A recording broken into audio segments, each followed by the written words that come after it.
दौलत दौड़ती फिरती है पीछे शहंशाह के। दौलत दौड़ती फिरती है पीछे शहंशाह के, लेकिन वही रह जाता है जो जीत ले दिल राह के। नमस्कार दोस्तों, आप सभी का स्वागत है आपके अपने YouTube चैनल पर। आज हम बात कर रहे हैं सम्राट अशोक की। सम्राट अशोक, आप सबने सम्राट अशोक का नाम अवश्य सुना होगा। उन्हीं की आज छोटी सी कहानी है, जिन्हें चक्रवर्ती सम्राट के नाम से भी जानते हैं। ये एक ऐसे शासक की कहानी जिसने युद्ध और विजय के शिखर से करुणा और धर्म के मार्ग की अविस्मरणीय यात्रा की। उनकी कहानी न केवल भारतीय इतिहास का एक महत्वपूर्ण अध्याय है, बल्कि मानवता के लिए प्रेरणा का एक स्रोत भी है।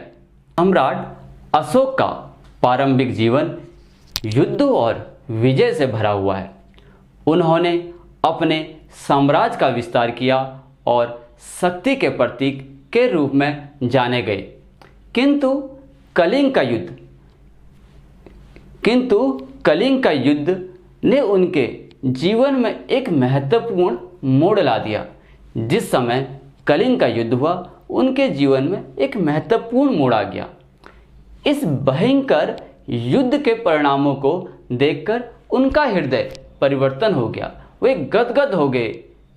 युद्ध के मैदानों में बिखरे शवों और भयंकर लाशें विनाशों से उनके अंदर झकोर दिया। यही वह क्षण था जिसने सम्राट अशोक को युद्ध के विनाशकारी परिणामों का एहसास करवाया और उन्हें हिंसा का रास्ता छोड़ने के लिए प्रेरित किया। यह परिवर्तन, क्योंकि ये एक ऐसा मोड़ था सम्राट अशोक के जीवन पे, जिन्होंने अहिंसा का मार्ग छोड़ के एक साधारण सा मार्ग अपनाया। यह परिवर्तन हमें सिखाता है कि कभी भी देर नहीं होती। हमें हमेशा अपने कार्यों पर विचार कर सकते हैं और एक अच्छी सोच के साथ बदलाव ला सकते हैं। भले ही हमने अतीत में कितनी भी गलतियां क्यों न की हो, लेकिन भविष्य जो है वो हमारे हाथों में है। हम अपने विचारों और कर्मों को बदलकर हम एक बेहतर इंसान बन सकते हैं। इसी प्रकार जब धर्म की बात करें तो इसके बाद जब कलिंग का युद्ध समाप्त होता है, उसके बाद कलिंग के युद्ध के बाद सम्राट अशोक ने बौद्ध धर्म को अपना लिया। उन्होंने अहिंसा और धर्म उनके शासन का मूल मंत्र बन गया, क्योंकि उनका जो साम्राज्य था उनमें अहिंसा और धर्म उनका शासन का मूल मंत्र बन गया। उन्होंने साम्राज्य का विस्तार की नीति को त्याग कर धर्म प्रचार को प्राथमिकता दी। उन्होंने इस समय, अब कलिंग के युद्ध के बाद देखना, उन्होंने अब पूरा प्रयास धर्म के प्रचार प्रसार के लगा दिया। अपने साम्राज्य में उन्होंने शांति बनाए रखने के अनेक प्रयास किए। उन्होंने जो है अपने साम्राज्य में शांति बनाए रखने के लिए बहुत ज़्यादा प्रयास किए। उन्होंने धर्म प्रचार के लिए जगह जगह स्तंभ लगवाए। उनके उपदेश लिखे गए, उनमें अंकित किए गए कि धर्म में ऐसा सी बातें हैं। ये स्तंभ, जो उस स्तंभ है, वो आज भी शांति और नैतिक जीवन जीने का महत्वपूर्ण संदेश देता है। उन्होंने लोगों को दया, सत्य और अहिंसा का पालन करने के लिए प्रेरित किया। उन्होंने जितने लोग थे उन सभी लोगों को उनने सत्य, अहिंसा का पालन करने के लिए सम्राट अशोक ने अपने स्तर से, क्योंकि वो चाहते थे कि सभी जितने लोग हैं वो हिंसा पालन करें, धर्म का पालन करें, तो इसीलिए उन्हें अपने स्तर से सभी के लिए प्रेरित किया। सम्राट अशोक की कहानी जो है सिर्फ युद्ध से शांति की और रुझान की नहीं दर्शाती, बल्कि हमें विनम्रता और मानवता का भी पाठ देती है। एक प्रसिद्ध किस्सा है जो उनके अहंकार को त्यागने की सीख को दर्शाता है।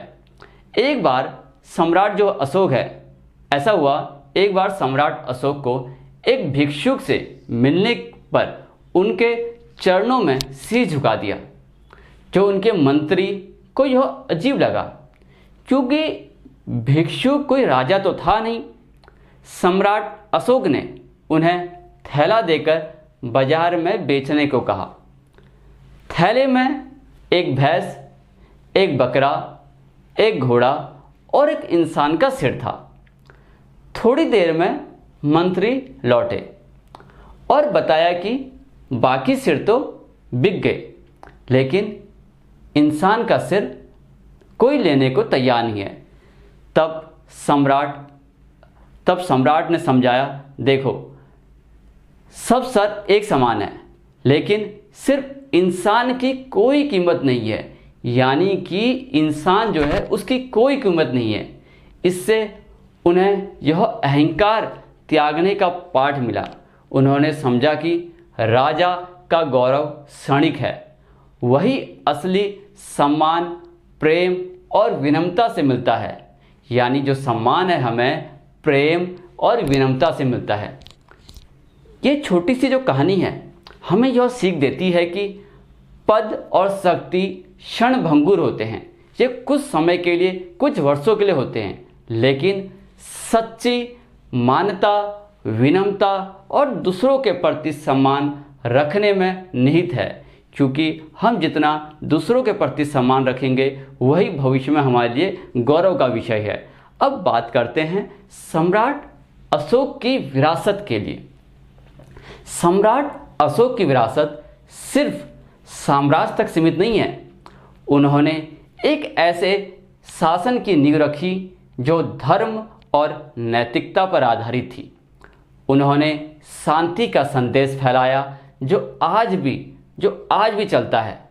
उनकी धर्म की अवधारणा, कर्तव्य, नैतिकता और धर्म पालन विश्व को बेहतर जगह बनाने का मार्गदर्शन करता है, क्योंकि जो उनकी बातें आज के समय में भी मानी जाती है।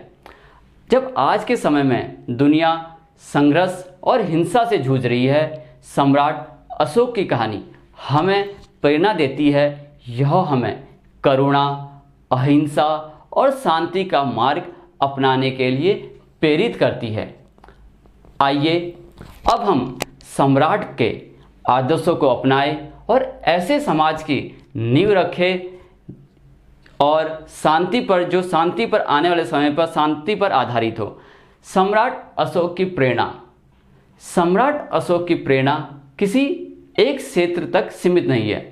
उनके जीवन के विभिन्न पहलू है आज भी कई क्षेत्रों के लिए जो बहुत महत्वपूर्ण है।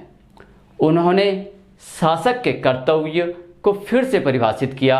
उन्होंने दिखाया कि सच्चा नेता वही होता है जो अपने लोगों की भलाई के लिए काम करता है, न कि केवल विजय और शक्ति के लिए। क्योंकि सम्राट अशोक की सबसे अच्छी बात यही थी कि उन्होंने जो उन्होंने कार्य किया, अपने तक कार्य नहीं किया। उन्होंने एक पूरे देश को और एक साम्राज्य को बचाने के लिए कार्य किया। उन्होंने अपने साम्राज्य में कल्याणकारी कार्यों को बढ़ावा दिया। उन्होंने सड़क, कुएं और चिकित्सालय बनवाए। साथ ही उन्होंने पशु बल को भी बंद करा दिया। सम्राट अशोक का हृदय इतना परिवर्तन हुआ कि उन्होंने पशु बल को, यानी पशु को जो मारते हैं, उनमें पूर्ण रूप से प्रतिबंध लगा दिया। अब बात इधर ही खत्म नहीं होती, अब बात अंतर्राष्ट्रीय संबंध की है। उन्होंने युद्ध को समाप्त करके और राजाओं के बीच शांतिपूर्ण सह अस्तित्व को बढ़ावा दिया। इसकी एक नीति बनाई उनने कि ये नीति बनेगी। उन्होंने अपने दूतों को, अपने संदेश वाहकों को विभिन्न राज्यों में भेजा ताकि संदेश फैलाया जा सके। सम्राट अशोक जो है पर्यावरण के ऊपर भी बहुत ही ध्यान रखते थे। सम्राट अशोक पर्यावरण के प्रति बहुत सचेत व्यक्ति थे।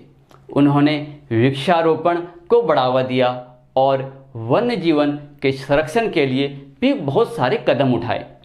आप देख सकते हैं सम्राट अशोक उसकी प्रेरणा का दायरा कितना व्यापक है, जो उनकी प्रेरणा का जो पूरा दायरा है इतना व्यापक है, उनके आदर्श, जो उनकी सोच है आज भी प्रासंगिक है। हम एक बेहतर समाज बनाने का मार्ग दिखाते हैं। अब लास्ट में हम जो है सम्राट अशोक के जीवन इतिहास के पन्नों में अमर करेंगे। उन्होंने एक ऐसे शासक के रूप में इतिहास रचा जिसने युद्ध से विमुख होकर करुणा और शांति का मार्ग अपनाया। उनकी कहानी हमें विश्वास दिलाती है कि सकारात्मक बदलाव कभी भी संभव है। आइए आप और हम मिलकर उनके आदर्शों को अपनाएं और एक ऐसे भविष्य का निर्माण का प्रयास करें जो शांति और सद्भाव से भरा हुआ हो। आप सभी लोगों का बहुत बहुत धन्यवाद। अगर मेरी कहानी आपको अच्छी लगी और ऐसे ही कहानी अगर आगे भी आप भविष्य में सुनना चाहते हैं तो कृपया करके चैनल को लाइक, शेयर एवं सब्सक्राइब अवश्य करें। तब तक के लिए आप लोगों को धन्यवाद।